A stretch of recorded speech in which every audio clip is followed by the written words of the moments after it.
go.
Hello, everyone. Hi, Jim. How are you? Good. Are you all Hi, vaccinated Steve. now? Pardon me? Are you all vaccinated now? Oh, yeah. Good. Yeah, I was all vaccinated in February. Lucky me. Very good. I'm glad to hear that. Yeah. I got mine 2 days ago. How are you feeling? I felt a little tired yesterday. Yeah. It was one of the one-shot ones. Oh, you got the Johnson & Johnson? Okay. All right. Yeah, whatever. You take what you can get, right? Yeah, exactly. Actually, I was kind of glad. It's just convenient to be able to just go in there, make one appointment. It's such a pain to get the appointments. You have to hunt around on the internet for these things. So it's kind of nice just to be able to roll in and get the one and call it good. Yeah, that is nice. Yeah, I hear you kind of hunt around late at night at all so different random. times. They advised me to look at 6 a.m. because that was when and then I got up one morning really early. It was like trying to get a campsite on recreation.gov or something. You're up there right at 6 a.m. You're ready and nothing. And then later I was in the middle of a work meeting that was, getting a little dull. And I was like, I'd hit the refresh button on one of these pages, and all of a sudden there's appointments available. I was like, okay, I guess this is it. I'm doing it. Yeah. Whenever I can. And they have started, as you go through the little questionnaire, they start evaporating right before your eyes. Yep. Yeah. So, Kate, are you vaccinated yet? Not yet. I mean, we're just able to start getting them now. So I haven't actually gone and tried to get a thing or anything. I'm a little bit younger than all of you, so I figured I'll you're not in the I'll wait over my 50 turn. I crowd, was Kate? planning. No, I wasn't thinking it would happen for me until like late this summer. So I haven't I'm okay with waiting a little bit longer for everyone What is else it? to 16 go right first. now, isn't Now it? it's 16. Starting yeah, it's tomorrow, basically 16 and up. last week. Yeah, but you just started like last week. Yeah. So Oh. I'm not there yet. It's all right. I'll get there. Mark, who's that real laid back dude behind you? Where? Oh, that's Ollie the dog. That's a virtual That's a virtual version of Ollie, so he's particularly calm. Oh, okay. Well behaved. Yeah, he's really mellow. He's unlikely to move the entire meeting. But that is my dog. Hey, I guess- Steve, welcome to Parks and Rec Commission and City Council. Thank you. I'm excited. Yeah, I thought Good month. Council Member Ward. What do you go by, Steven or Steve? Whichever you prefer. My business cards say Steven. My friends call me Steve. So you pick. Okay. Okay. Well, we'll do a roll call, then maybe we can let you do a little introduction. I know we haven't met, for example. So Debbie, why don't we get going? I think we have a quorum, and now it's actually I was running my mouth, so we're 2 minutes past the hour. Thank you. So let's start with roll call. All right, so it's 5:32. Chair Mark Husbands, Present. Monica Johnson. Present. Okay, thanks. Karen Miller, Present. Truesdale, Present. Jim Woodward, Present. Stephen Young. I am here. We have Council Member Ward. Here. And we have Inglewood Schools Liaison Gary Manfrey. Present. Excused, we have Vice Chair Christine Adams. Staff, we have Director Christina Underhill, Open Space Manager Dave Lee, and Recreation Manager Allison Boyd. Did I get everyone? And attendees, we have Paul Rogala. So, and we can check with Paul under public comments. Check in if with you'd Paul like to after speak. approval of minutes then. Yeah. So, well, if you don't mind, Steve, do you mind giving us a little quick introduction to yourself? I know you only recently were appointed to the council, so this is your first meeting that you've joined Parks and Rec. And I know we haven't met, and I'm not sure about the rest of the folks on the commission, but it'd be great just to get a little quick introduction. Sure. So I'm Stephen Ward. I was, as you all know, recently appointed to council to fill a vacant seat. I'll be with you until November, at which time I have to either decide to leave or run for re-election. The at-large seat that I'm currently occupying is the same seat that I ran for in November of 2019 and came in third in a race that had 2 seats available. So I've been in Inglewood since 2011 when I bought my house. I've been active in the city since I moved here. Most recently serving on the Budget Advisory Committee since its inception, which was about 2013, 2014. I was also active in Friends of Inglewood Parks when that organization was active. So I am familiar with some of the needs of the Parks Department, both budget-wise and relative from a citizen's perspective. So I'm looking forward to learning more from you all and serving on this committee. Thanks for that. Appreciate it, Steve. And I guess that brings us to approval of the minutes.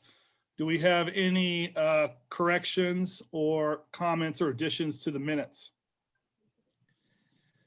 I'll go ahead and move the minutes for March 11th as written. I'll second. All those in favor of accepting the minutes as written, please say aye. Aye. Aye. Aye.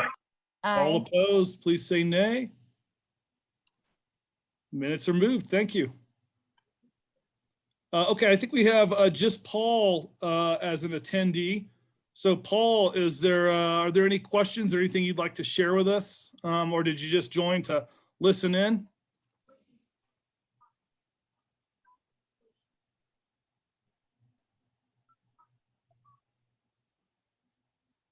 Is Paul on the line? Okay, still? I just got Okay, yeah, I know. unmuted. So Okay.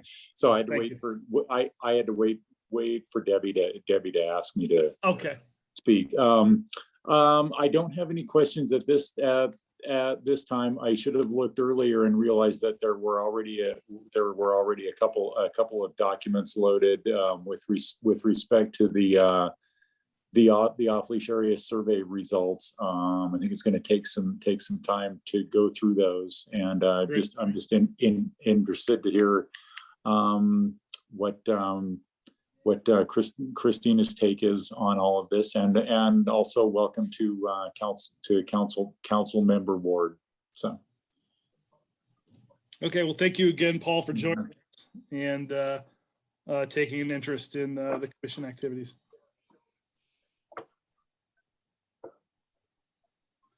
And Debbie, if you don't mind scrolling down the agenda there, will take us to our first item. Malley Center.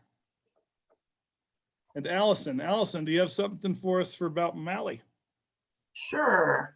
The Malley Trust Fund group met in February, and at that time we decided on some projects that we wanted to do to enhance over at Malley. So we brought those to council Monday, I guess, just to let them know what we're doing, and then I kind of have to follow through with a little more paperwork there.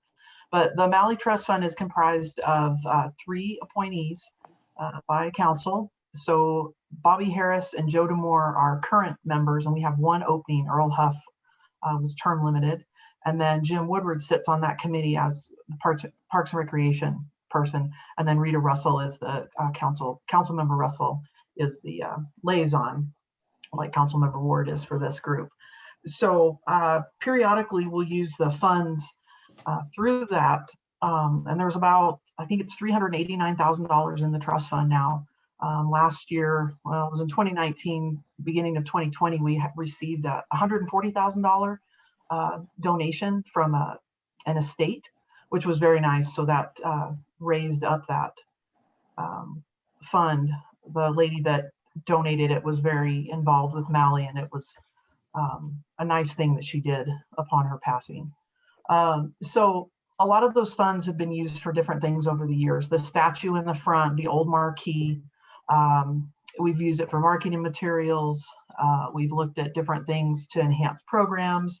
We've actually used some of the money to increase the hours. The first year that they were, before my time, when they were increasing the hours, that was used to supplement the budget so that we could do that at Malley.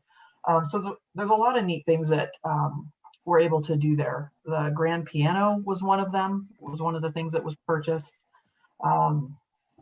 And periodically we'll bring things to the trust fund to recommend funds for that. So the items that we requested to purchase for this go round, we haven't purchased anything in a couple of years. We have developed a Buzz resource room. So it's a resource room for primarily people that are over age 55. And we work in conjunction with the library, providing resources and things on people experiencing homelessness, transportation issues, medical issues, taxes, any type of service that anyone would need. We try and help them with either a resource or we help them. What we found is a lot of people just want to talk, which is kind of sad right now, however, but we're happy to do that. So what we'd like to do is add a divider in that room and some other amenities, a computer. We did a nice door sign on it so that when you come in the center, you know that that's the Buzz room. So we wanted an identity. It's in the Malley Library, and we've changed that over the years to be a little more fluid with what's going on right now. So we want to add some things to that. We also, with the pandemic, as you all know, everything went virtual, and we had some success with providing virtual programs alongside with our in-person programming. And our equipment is not quite up to par to that because we're seeing that people really like that. If you sign up for a 4-week class and you can't make one because you've got to do something right after the class, you could take it virtually. So we have about 30 classes that we offer virtually, about a dozen at Malley. But the way that our passes work, they can do any class, whether it's offered at Malley or at the Recreation Center, which is pretty nice. We also, through the CARES Act funding, you all recall last fall, I let you all know we were getting new flooring and took the carpet out.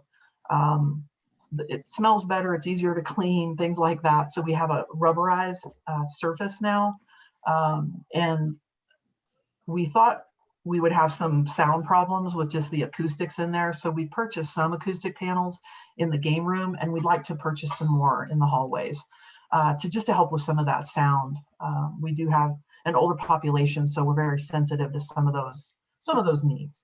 And then we have made a concerted effort to market Malley to the community and the surrounding areas, kind of as a hub for them to come. So we have periodically asked the trust fund for funds for direct emails, flyers, and then we've done some also swag that we give out at some of our larger events that is very well received. That's logo and has our number on it and things like that. So we're happy that the trust fund supported that. And then and Jim had a kind of a smart idea to ask for a little extra money in case there was something else that came up this year. So it's kind of unassigned. However, it would be something that the trust fund would have to approve purchasing, which is, I love checks and balances. I think it's a smart thing to do. And some of the best ideas come from the community. And we want to make sure that if something really cool comes up that we're able to do, whether it be an event or a physical piece of fitness equipment, that would be kind of neat. There's a lot of neat things out there in regard to fitness equipment for cognitive use, where someone can sit on it and push the buttons and they can travel through Rome or whatever. And so we want to engage the physical, the cognitive, and the social aspect at all the centers, but especially at Malley for that population. We also have a couple of unique pieces of equipment. They're the bio bikes that we have, and they're pretty expensive. They're like $5,000 to $6,000, and we have people that ask for those, that want to come to our center. In fact, Craig is a big user of those, Craig Hospital, and they bring patients. And we allow people of any age from Craig to come to Malley to utilize that specialized equipment. Some of our other equipment too is meant for people with flexibility issues and things like that. So some of those things could be purchased with trust fund money. $389,000 sounds like a lot, and we asked for almost $15,000, which isn't very much. We haven't spent a lot. A lot of the big purchases were for land, the expansion, and things like that. So those are things that we can look forward to the future if we wanted to do something large, like to redesign the front lobby area to be more of an active area. I hear all the time they want a coffee shop, so I don't know, maybe I'll be a barista soon. So we'll see. But there's always something like that comes up. And we're always looking at accessibility. And some of those things, a crosswalk was purchased with trust fund money, which was, exciting to do something like that. So that's kind of the gist of what that is. And I'll entertain any questions, or if Jim would like to add something that maybe I missed or didn't highlight.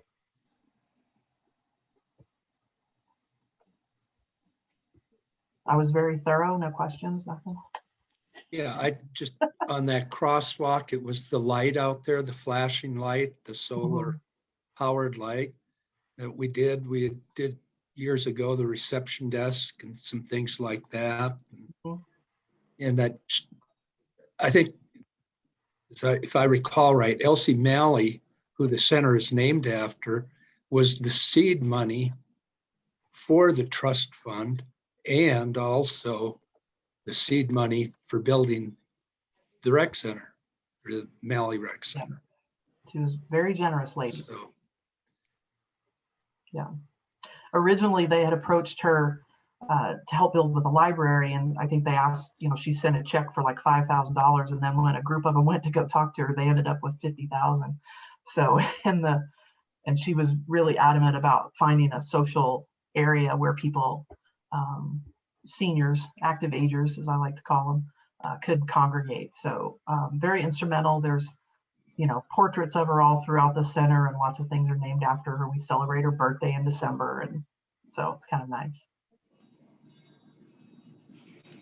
So, well, thank you for your time. Allison. Any other questions for Allison? Well, if not, we can move on to the next agenda item, which I know was a item of Christina's, although can't remember the title. Is a renovation item? It is, yeah. It's a park renovation project. It's an update on where we're at with contracts and all that. So, Debbie, do you have the memo to just pull up so it's easier? You guys can all follow it with me.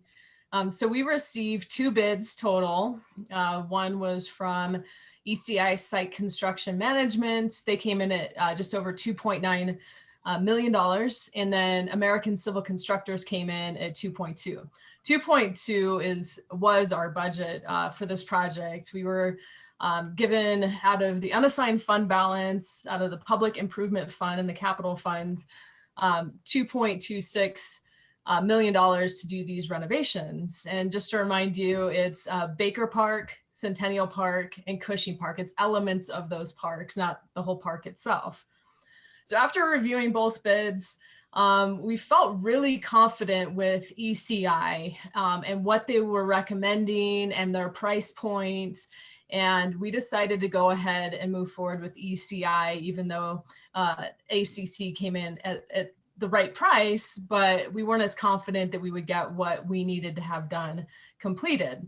And so as far as project funding is concerned, so we have the $2,260,000 out of the PIF fund, the Public Improvement Fund. We also have 2 other funds that I want to talk to you about, make sure you all feel comfortable with us moving forward using these. But we have the park fee in lieu, and then also the Scott property. And I know the Scott property, part of that was to remain for scholarships. And our plan is to remain and leave $25,000 in that account to utilize for future scholarships. But in talking to staff and Dave, it sounds like these funds have been sitting in these accounts for a very long time and not being used.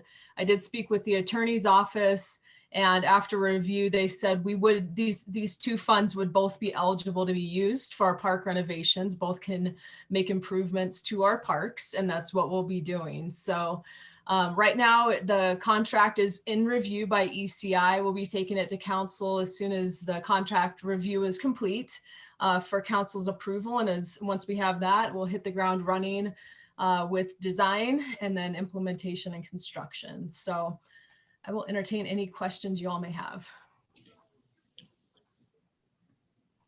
Any questions for Christina?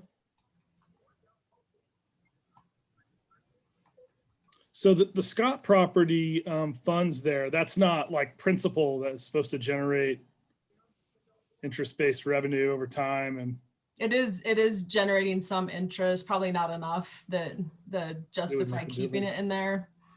But we figured the time was right to get as much done as we could with these projects. So ultimately, what we can complete now down the road, we won't have to do many of these renovations for 10, 15, 20 plus years. Like the skate park at Cushing is looking to be most likely a concrete skate park. That should last a long time. So we shouldn't have to renovate that for many years to come. So and then playground quality is getting better. We'll have 2 new playgrounds, one at Centennial and one at Baker. That should last a long time. And also the restroom facilities at all 3 parks will get renovated, completely demolished and new ones brought in. And so I'm confident that the money spent will go a long way.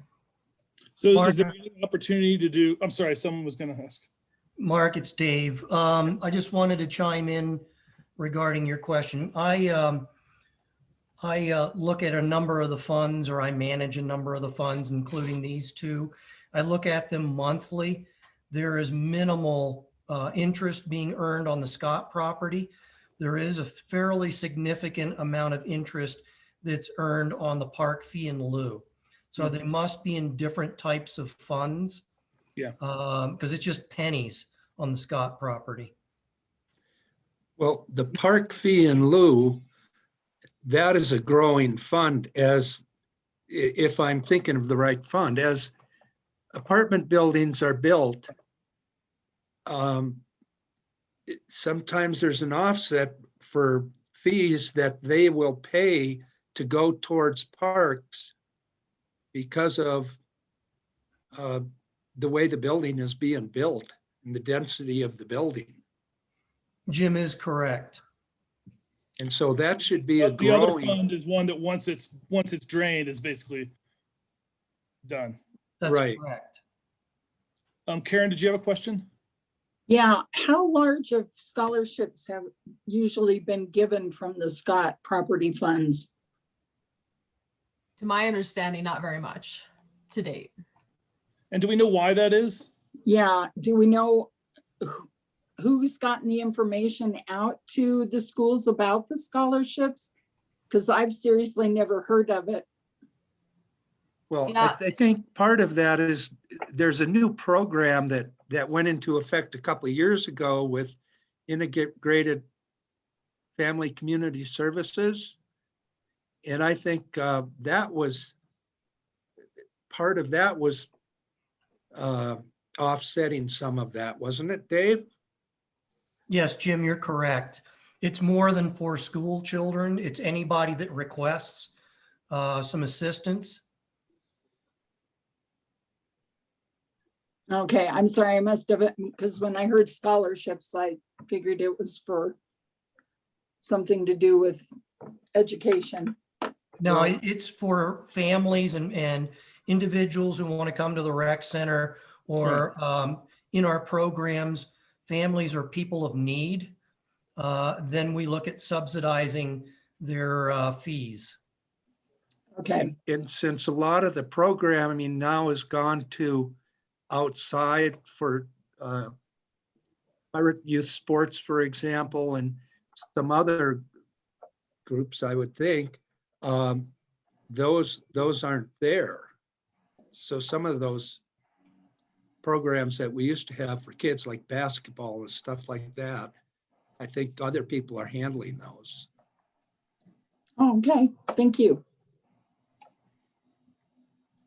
So is there any opportunity, Dave, to do, look at value engineering or some way of working with the bidder to, bring things a little closer so that potentially that fund could remain intact, at least in part?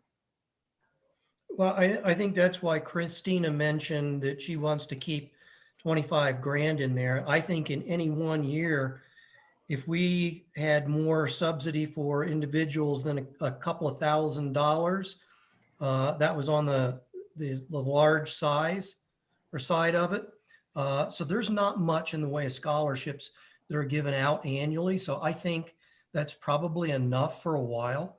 And Okay. we can look at putting funds back in there if we so choose. Okay, thank you. Any other questions for Christina or Dave? Do we need a motion for Parks and Rec Commission making a recommendation for approval to spend these dollars? If you could, that would be great. That way, when we go to council, we can say that you've recommended to move forward with this. Well, I'd like to move then that the $308,802 for park fees in lieu and the $367,145 from the Scott property Parks Fund be utilized for these, a portion of the improvements to the parks that have been identified by Director Underhill. Now, is that 367, is that 25 coming out of that? So it'd be 25 less than that, or is that the total? Presumably the fund currently has roughly $25,000 more than that 367 in it now. Neither one of these accounts will be depleted. Both will still have money left. And then I think the park fee in lieu is around $500,000 or around 400,000 off the top of my head. And then same thing with the Scott property. There's 25,000 left in it.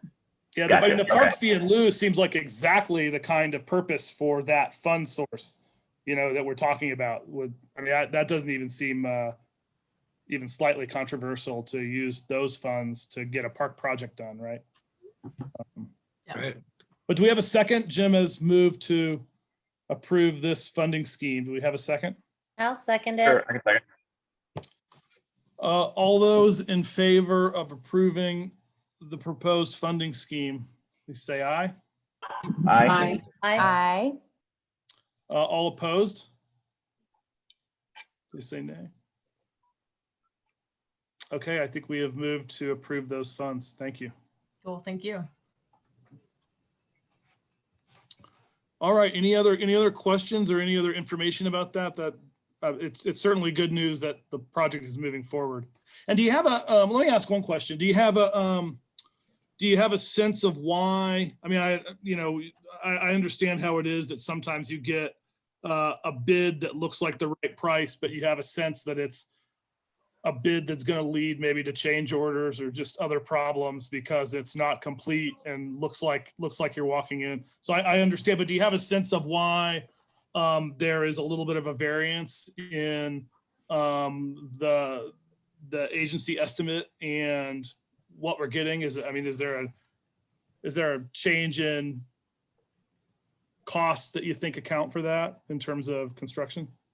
In reviewing both submissions, both bids, ECI was right on the money, literally with what products they were going to provide for us. And the concern was change orders moving forward. So we felt that the ACC bid most likely would reach the same amount, if not more, that ECI had as the projects move forward, because not everything was included in the ACC bid that ECI had. So yeah, that was our biggest concern. We saw a lot of change orders happening. We'll have a few with ECI. That price may go down a little bit. They had some items in there that we most likely won't move forward with, but we're also going to be adding an item at Cushing Park down the road, which is a fitness court that we received a grant of $25,000 for. So that's our change order to them, is to install this court as well. So I think we're going to probably be around that 2.9, but as we meet with the ECI going forward and start designing all that, I think some things will change slightly. Hopefully not go up much more than we have. Okay, thanks. I guess that leads us to the off-leash survey. Yeah, so we're excited we got this back. Now this is still in draft. It's still being reviewed by POCO. And we asked POCO to put together an executive summary so you don't have to read the 100+ pages unless you really want to. But you have all that data. Before we get started, I did want to bring POCO to you to give this presentation, but unfortunately they're not cheap to have at a commission meeting. So we decided to move forward and have them come to the council meeting on April 26th. So I recommend, if you have time and are able to watch that, please do. They'll give their detailed analysis of the survey at that time, and much better than what I'm going to do tonight, but we'll just go over some of the highlights of the survey and what the survey found. I'm only going to be covering the random sample survey that was given. We had 520 surveys completed, which is amazing for a public survey such as this. I'm very pleased with the number that came in. From a statistically valid point of view, that's very good. That number was right on. We wanted a minimum of 400 and got 520, so we did pretty well. So just to highlight some of the key findings, the survey brought out the maintenance and cleanliness were on the top of their list for residents for our parks, which is understandable. And we get those calls a lot of, we just got one today for Baker Park. There was a party out there and people left trash. So we'll be cleaning that up tomorrow. But so over the last 12 months, Bates, Logan, and Bellevue parks were the most frequented by residents. Jason Park, most residents that visited, 1/4 of them said that they went 1 to 2 times a month. 1 in 5 went to Cushing, Duncan, Roman, or Southwest Greenbelt. It's always nice as a Parks and Rec director or park staff to know people are going to your parks and enjoying them. So it's nice to see a lot of the survey respondents actually go to our parks, which is great. Let's see, residents evaluate the level of concern. There's 11 different aspects we provided for them to vote on. Park maintenance and overall cleanliness were major or moderate concern for 6 out of 10 residents. 4 out of 10 respondents said they had a major or moderate concern about dog-human conflicts and dog-dog conflicts in our city parks. Some of the ones that I thought were interesting, the distance of dog areas or parks from playgrounds was 33% of respondents had some concerns, moderate concerns from that, from playgrounds and picnic shelters. And then let's see where you, about half the households had dogs. That's a lot for our city. That means most households have dogs, one dog at least. 40% of those use our off-leash park areas, which is great. About 48% of dog owners who had used an off-leash city dog or area reported using Jason Park at least 1 to 2 times a month. And 19% had used it less than once a month in the last 12 months. Canine Corral was used 1 to 2 times a month in the last year by about 4 in 10 respondents. And Centennial and Duncan Park were used at least 1 to 2 times a month by at least a quarter of the respondents. So people are using these parks. We know that. We hear from the residents. You've heard from many over the years about the parks themselves. This one's big. This is this is what we were trying to figure out from the task force perspective, from the original subcommittee. What do our residents want? Overall, residents feel that dogs can be off leash in city parks, but in a fenced area. And dog park users prioritize park cleanliness and maintenance for successful fenced in areas for a dog park. So we get that. We have concerns on the maintenance side of being able to maintain these. When you don't have fenced space, it's somewhat hard to shut down, like what we're having to do at Jason Park. We have to close that down to restore the turf, which means we have to put up fences to keep people off while that turf restoration happens. So, but it was interesting to see that many of the respondents felt that dogs could be off leash, but in a fenced area. About half of the residents felt that dogs can be off leash in a fenced area. 1/4 felt that dogs can be off leash, but no fence should be required. And 1 in 5 said dogs should be on leash. And 2% didn't have any preference. Oh, preferred no dogs in parks. Dogs are people's kids. We get that. We know that that's what people like to do. Bring your kids or bring your dogs to the park. So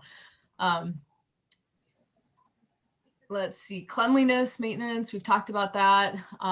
4 in 10 said that having a grass area and acreage was essential, and slightly smaller proportion felt that shaded areas were essential in these dog parks. Parking close to the site was essential or very important. So you think about Jason Park. I know a lot of people like to just open their doors and let their dogs run into the park. I've seen it happen many times, and the dogs are happy. The people are happy. They don't have to walk very far to get to the off-leash area. While a majority of the respondents supported a fenced off-leash dog park or park in Emerson, Cushing, Duncan, and Jason, parks overall supported lessened for some when presented with design options. So as you know, the task force came up with some recommendations to put a partial fence at Duncan, a 3-sided fence at Jason, no fence at Emerson, and a fully fenced area over at Cushing Park. 6 in 10 respondents strongly or somewhat supported a fence, off-leash dog area or park in Emerson, Cushing, Duncan, and Jason parks overall. Between 20 and 30% of respondents neither supported nor opposed having a fenced off-leash dog area or park in each of the 4 mentioned parks. And 15% or less of residents opposed having a fenced off-leash dog park or park in each of these 4 parks. And the strongest opposition was for Duncan Park. Presumably because of the space limitations there? I'm assuming so, yeah. I mean, I think that gives you an idea of where we could do follow-up. For sure. Yeah, this is going to be very helpful because there will be follow-up in all of these. You know, Emerson Park's a big one that we've heard people that want it very bad to have an off-leash, that to be an off-leash park. And then there's residents that do not want it to be an off-leash park. So Emerson Park will have to dig in more. Duncan will have to dig in more. All of them will have to look at very closely. The highest support, let's see, was voiced for an off-leash fenced dog park at Cushing Park, with 77% of residents strongly or somewhat supporting this measure. 9% opposed a fenced dog park at Cushing. I'd be a little nervous putting a dog park at Cushing, especially in the area we propose. It's near, Inca and Dartmouth. It's quite busy with traffic. So to protect the dogs and owners, a fenced area at Cushing to me makes sense just for safety reasons, but that's something we'll look at as well. A majority of respondents, 66%, also supported an off-leash fenced dog park at Jason.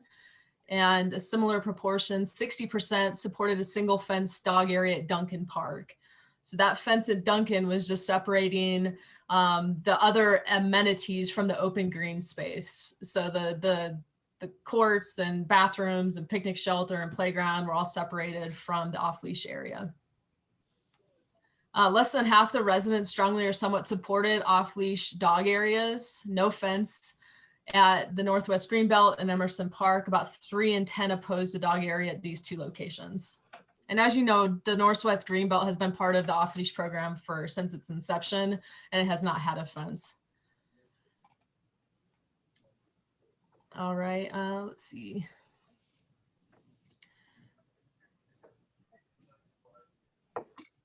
Okay, in general, many respondents support a dog licensing program in Inglewood, but are more hesitant of a policy changes for non-residents.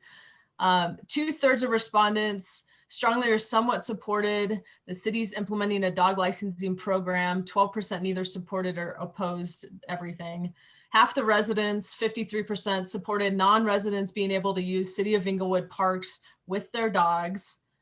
16% opposed that, and half the respondents supported non-Inglewood residents paying additional dog license fee for City of Inglewood dog license to help fund parks maintenance and staff. So that's, we have Alyssa, who's our new park ranger, and that's a program that she will most likely be overseeing. And so she's going to have some weigh in on the process for dog licensing, and that will be something we'll discuss going forward with the task force. If our city council says, yes, move forward with the task force and come up with final recommendations to bring back for a vote. Dave, I see your hand up. Thank you, Mark. Christina, as you were reading this, and since this is all in a draft form, my suggestion would be that we either go to all percents. We're doing 3 in 10, 7 in 10 in one place, and we're using percentages in other places. And I think it may be easier for everybody to understand and read if it was just all, 3 in 10 is 30%. Right. 7 in 10 is 70%. So let's just put it all in percentages. Perfect. Yeah, we can do that. Any feedback on this is going to be helpful because we just received this late last night. So we're still even analyzing it and looking at it. Our city manager, Sean Lewis, recommended adding, there's some graphs and charts in the larger document, and putting that in here so it's a little easier to read as well and visually understand what's going on. So I would recommend take a look through this if you haven't had a chance yet, and just if you have any suggestions, feel free to email me and let me know, and we'll fine tune this. April 26th is going to be when this goes to council, and POCA will do their actual presentation on all this data, and I'm sure council will have a lot of good questions to ask about the findings. And like I said, we'll recommend bringing the task force back together in May. And I would hope that, in 4 meetings or 5 meetings, we can analyze this data, come up with recommendations, and sometime in July or early August, bring this back to council for a study session to present the task force recommendations, and then hopefully have a vote soon after that to implement a new program, whatever that is going to be. I would recommend, and we'll make this to council as well, to not implement any changes to the program until January 1st, 2022, because if we do need to install fencing for areas for dogs to be off leash, it is going to take us a little time to bring on a contractor and get the changes made. So that'll buy us a few months to implement changes. And that would include activities or preparation for Cushing, because Cushing has kind of been, is obviously both a popular idea. Seems like a straightforward one. Yeah. And it's in the books actually for a while. It's not a novel part of the program, Right. Yeah, Cushing to me is the neutral one. It's not going to impact homes. It doesn't impact much. It's just a space. I don't know what else to put in that location No, it's other just than a little wise dog park. investment. Yeah. Yeah. Yeah. So I is there think, any way to start getting any traction on that aspect of this whole thing? Yeah, I think, if we meet in May with the task force and if everybody is really okay with this, we're going to have Inglewood Unleashed on the task force and individuals that aren't really for off leash and all that, like we've had before. If everybody is saying, yes, Cushing looks great, let's move forward. That might be something we take to council sooner than later and just say, hey, we have one park that everybody agrees on. And we'll have ECI hopefully on board. There's another change order, but they might be able to install a fence for us as part of this program as well. Right. Yeah, there's a bunch of mobilization going on. And yeah, timing's right. So. Okay. we may have some environmental things there also. Sure. With- Yeah, with the there's a creek bunch right of things there. we have to look like. Yeah, with Little Dry Creek right there. Dave and I have talked about just stormwater and runoff and those sort of things. So there's bridges to cross still, but Yeah. that one to me is the least contentious of all of our options. See, Christina, on that second bullet point on page 2, in the second to last line down there, or actually starting with the third to the last, it sounded like when I first read that, it sounded like Emerson Park was already an existing off-leash park. And I don't know if,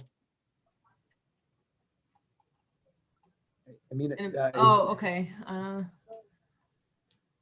mean, comparing Jason Park and Emerson Park, it almost sounded like, oh, these two are off leash.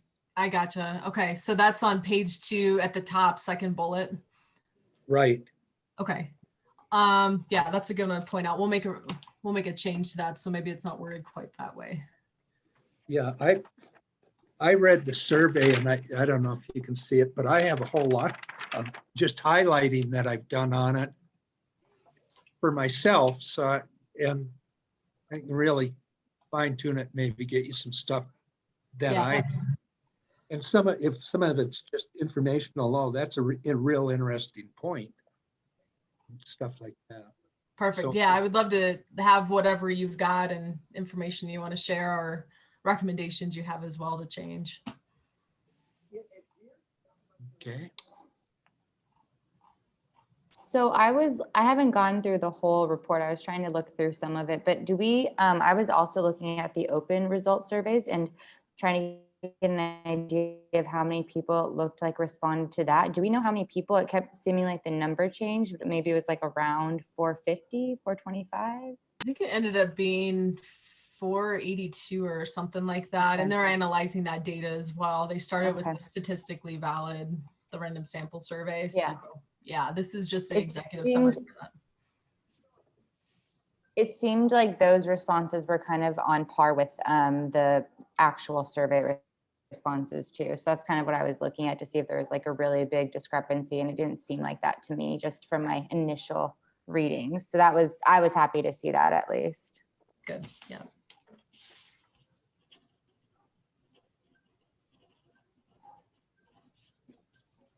Any other questions or comments about the survey? Christina, that was the end of the I'm not going to do much analysis other than just highlight a few items on this, but I do want you all to read it if you're interested in this, especially if you have been on the task force, dig in a little bit further.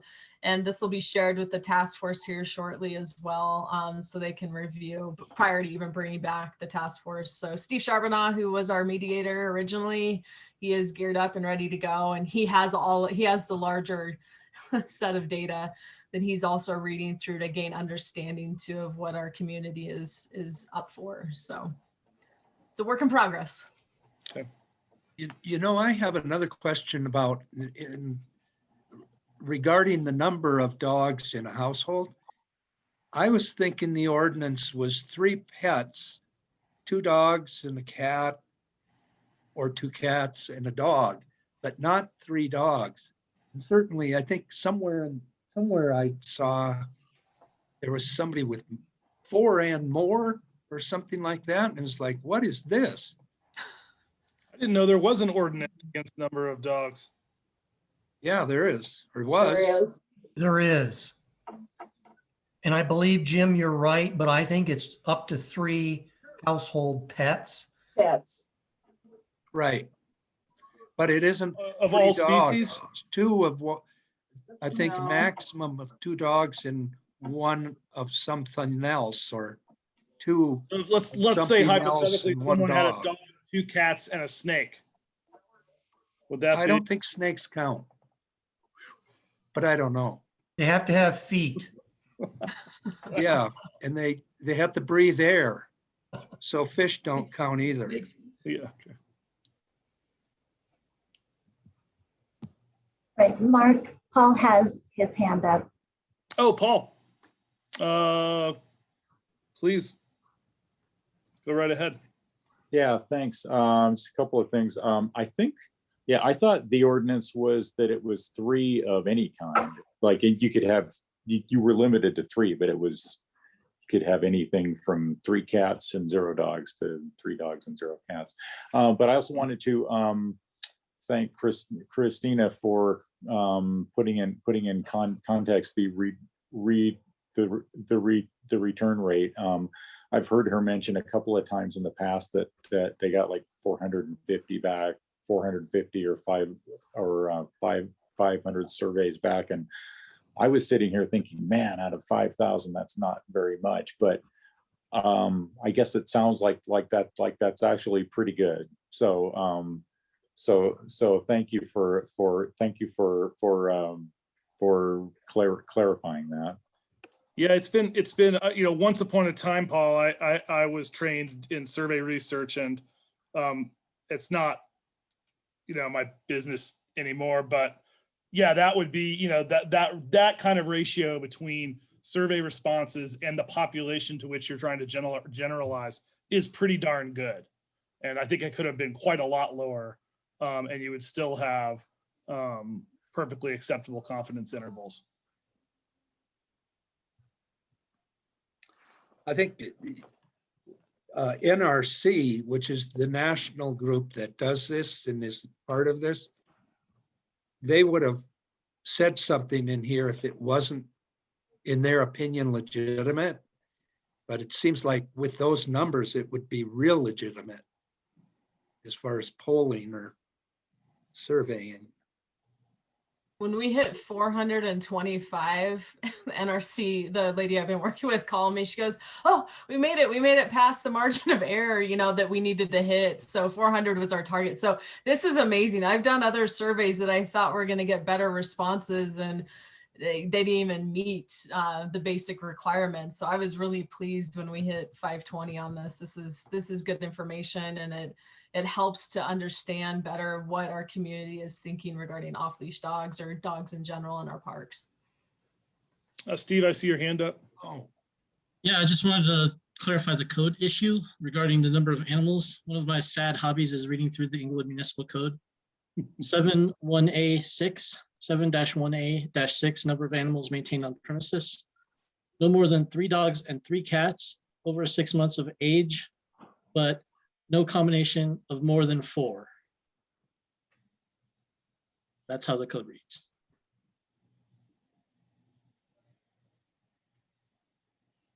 Okay.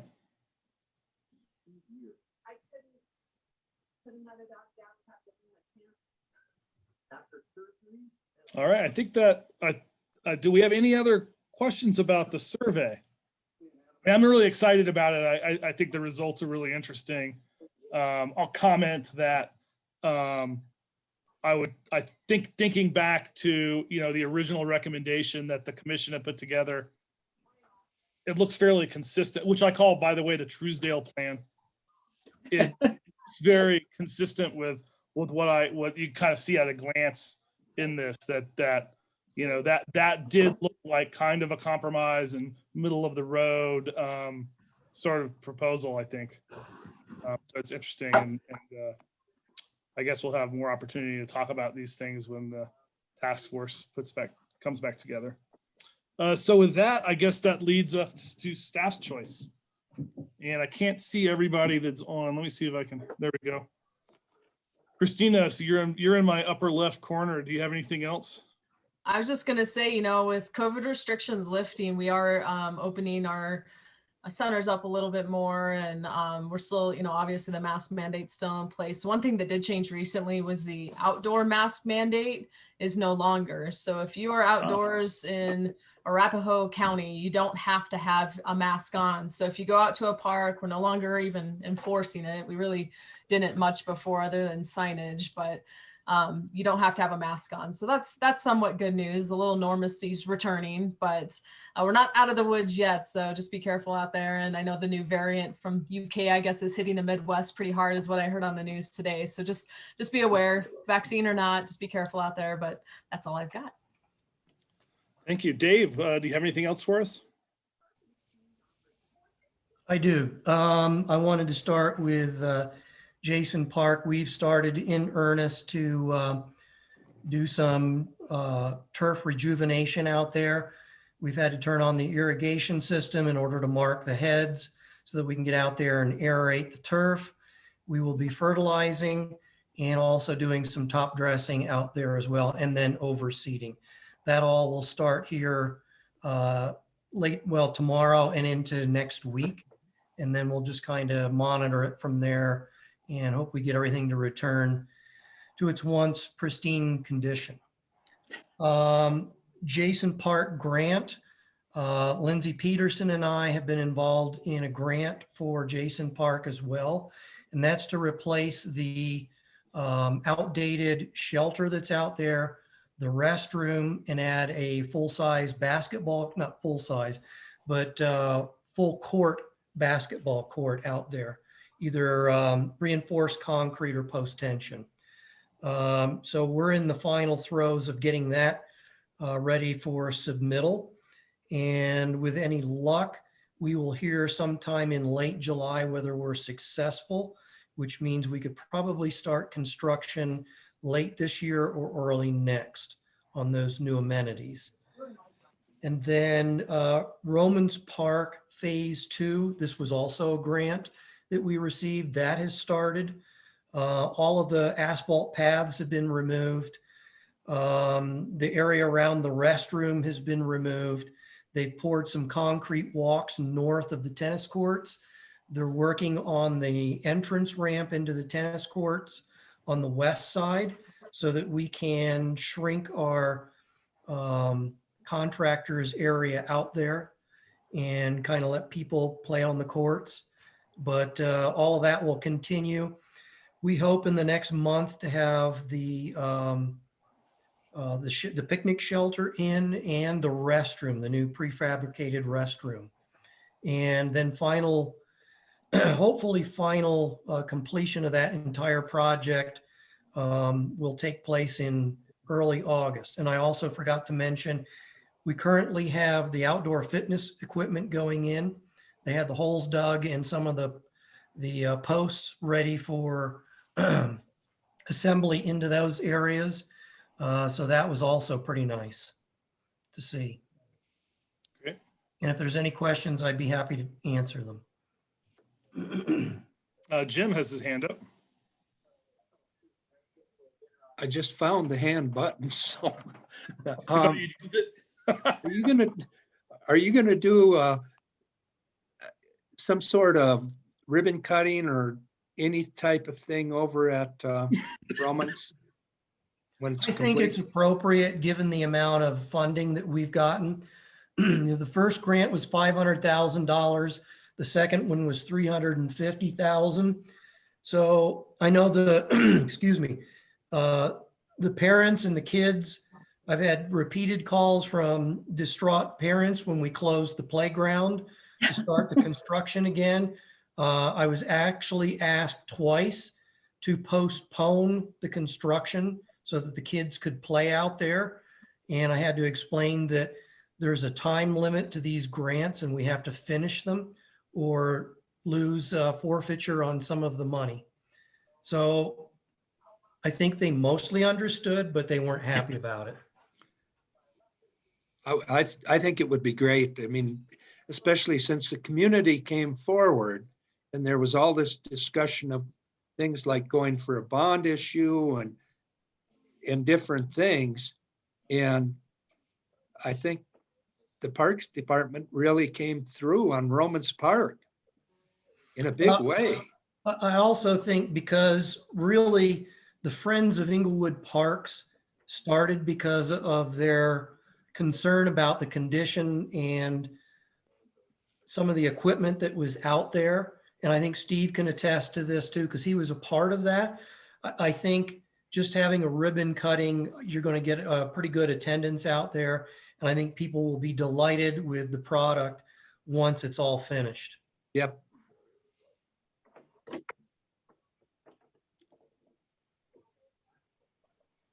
That's all I had. Okay, any other questions for Dave?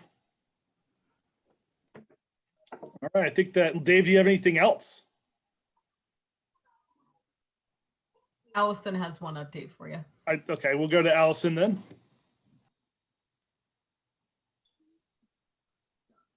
Maybe, there you go. One update with the vaccine clinic at Malley that's going on. We're in our third week. It's every Thursday, 9 to noon. And then next Thursday will be 9 to noon, but after that, starting April 22nd, I think, we'll be going from 9 to 3. So we're doing a pretty good job of getting those all filled up. It's about 75 people each time. And we were doing standby appointments today. So I think the first 3 weeks were really focused on getting people that were having problems getting a shot. The ones that were in all those groups that weren't able to get a shot. We had quite a few people today that were like, I couldn't get in anywhere, so thank you. And we're able to manipulate if people call us, we can add people into that Tri-County site. So very popular, people are really happy, and we're able to show people the center. The other thing is that the renovation is still continuing for the recreation center. We're still meeting with the architects on the design, and in a couple of weeks, we'll start talking about like surfaces and flooring and paint colors. So we're getting pretty close to getting those design elements back. And that is for the front desk area and then kind of the aquatics hub area to make it safer and more of a training room area for them. So we're pretty excited about those two things for the centers. Allison, didn't we also have a visit from John Hickenlooper? We did. I forgot because I was out of town last week. So Senator Hickenlooper came last Thursday and visited the vaccine clinic, did a couple of interviews and talked about it. So that was really nice that we were able to host that and have him there. It was a little more profile than we're used to with all that going on, but it was nice. Thanks, Dave, for reminding me. And then just one more thing while I have your ear. Events are starting to heat up again. As you know, you may or may not know, in January, Tony Arnaldi, who does the special events for the city, transferred over to the recreation department, and she is in our division of recreation. So we've been working together on a lot of these events, and it's exciting to be putting things together and the ever-changing guidelines that we have to follow, though, but we're following them, and hopefully we'll be able to offer some really cool things this summer. So looking forward to that. Thank you. Any other questions for Allison? Okay, well, that brings us to commission members' choice. And I guess I'll start with Council Member Steve Ward. Do you have anything to share with the group? Nothing tonight. Nice to meet you all. Likewise, thanks for joining us, and we look forward to having you next time. And Kate. Yeah, so I'm sorry I missed last month's meeting. I was out of town, but I'm curious because I feel like in February, it was mentioned that there was a new leader for Englewood Unleashed, and that I think Dave and Christina, you guys were going to meet with that person. I just was curious how that went. I've been working quite extensively with John Lieberman. He is the new president of Englewood Unleashed. He's a wonderful person to work with and have a relationship with. So I look forward to a very positive, productive relationship with him in the future, and Inglewood Unleashed. Awesome. That's good to hear. That's all I have. Thanks, Kate. Jim, anything for us? Yeah. Kate, you got vaccines at Malley. Call Shelley. That's the contact. Yeah, man. Huh, I might do that for a kid that needs, yeah. Look at that. Let's see, there was, Christina or Allison on programming for Pirates Cove. Are you going to do any of the adult programs in the mornings this summer?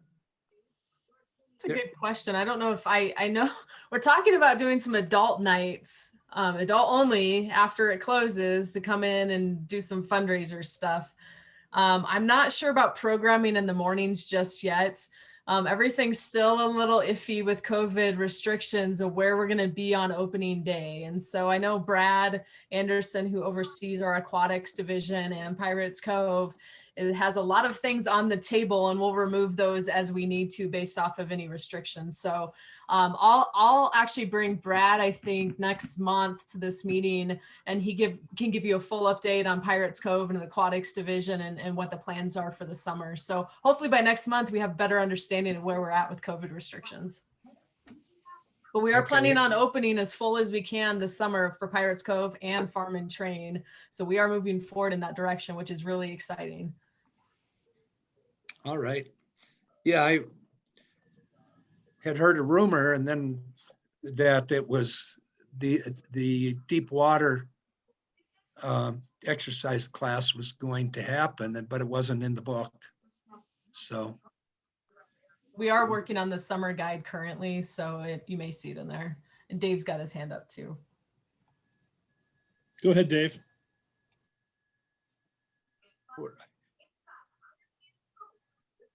Sorry, sometimes those buttons don't work real well.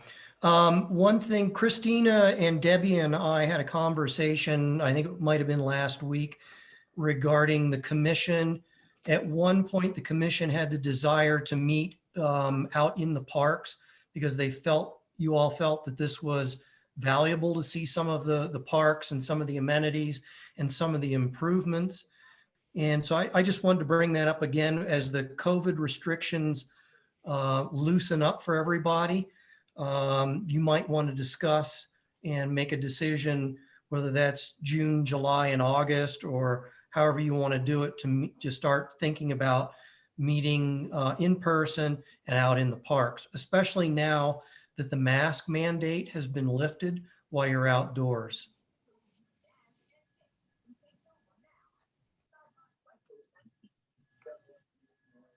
Okay, thanks, Dave. Jim, do you have anything else? no, I don't have anything else. That's it. Thank you. Okay, well, let's go to Karen then. I actually was going to suggest that we start meeting at the parks again so we can get outside and obviously then see some of the things that are going on in our district. Well, why don't we double back on that next meeting with the idea that maybe June would be an opportunity to do that, because I think it'll be a little more clear where things are going in another month. No, that's fine. Makes sense to everyone. And then maybe we could have 1, 2, 3, I mean, even into the early fall, it could be awfully nice in the park. So I think it's a great option myself. Dave, go ahead.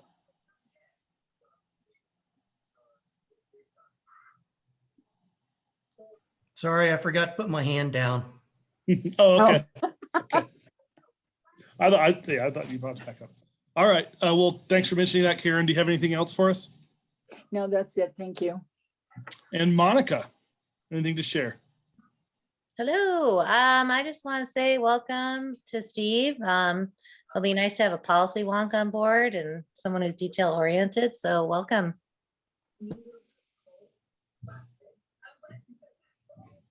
All right. Thanks, Monica. Stephen Young. I'm good for now. Just looking forward to the additional task force meetings coming up to digest all of the off-leash dog stuff. And then also welcome Councilmember Ward. We'd very much appreciate the I guess the inclusion of the results from each meeting being transferred to the city council. That we've had some discussion with that in the past about some things not quite making it over there. So we appreciate you being here. Okay. I think, did I miss anybody? Oh, Well, I don't have anything really other than. do you also want to tell add, us thanks. about your Nice to haircut? meet you again, Steve. Yeah, And, your haircut. thanks. This is an interesting discussion today particularly about the survey. I think that's going to be really helpful to have something that's sort of data oriented to help ground our discussions about that in the future. So, but I have nothing else. So unless anyone else has any other comments or questions, I think we can call the meeting adjourned. Okay, thank you all very much and have a wonderful evening. Thank you. Bye-bye. Thank See you. everybody. See you Bye, guys. everyone. Have a good week. And thanks to Paul for joining us as well. Thanks, Paul.